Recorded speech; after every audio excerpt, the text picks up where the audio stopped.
Who controls the past? Ran the party slogan. Controls the future. Who controls the present? Controls the past.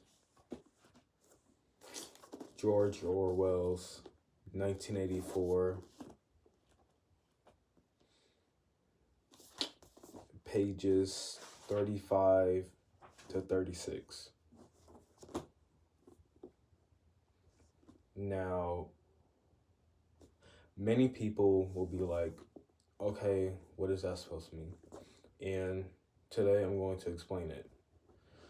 For someone to control the past, present, or future, they need to be able to control all three simultaneously without much trouble or much anguish in doing so. And that's a big thing about control, and something that might get misinterpreted about. Some people might say, oh, well, it means to control all three parts of past, present, and future, and that's it. No. You have to be able to think deeper about these things. Why would he explicitly state that someone who controls the past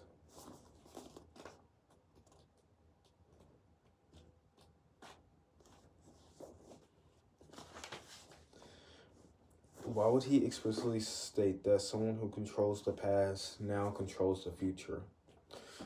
Because now, when we look back on the past, we look at the failures and the shortcomings of previous generations, and we try to improve on that.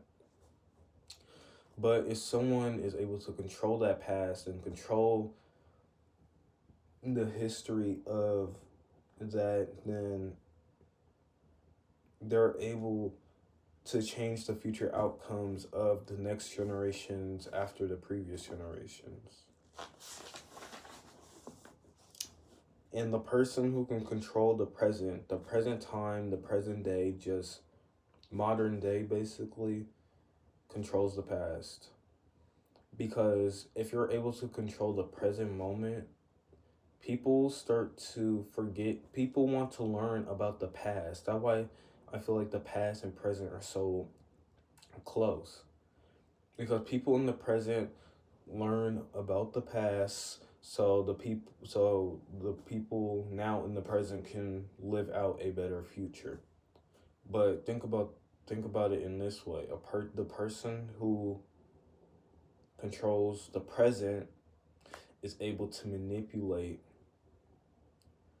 the information, knowledge, and history of the past, so in turn being able to turn that into the future that they want to create, the future where they win and everyone else loses. That's just my little thing on that, but it really shows you how we have to understand history, and we have to understand the past, because it can be so easily manipulated, shaped, and changed, and we wouldn't even know, and we wouldn't even have no clue.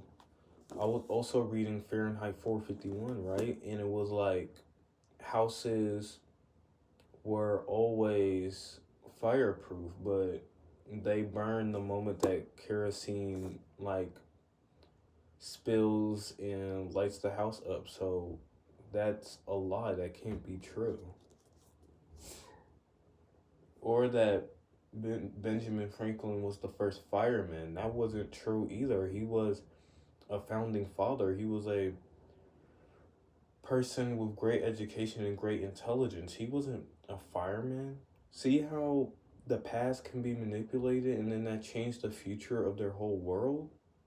It's just how that changes, and how that manipulation of history affects our present selves trying to plan for the future. So take that with you and think about that, and yeah.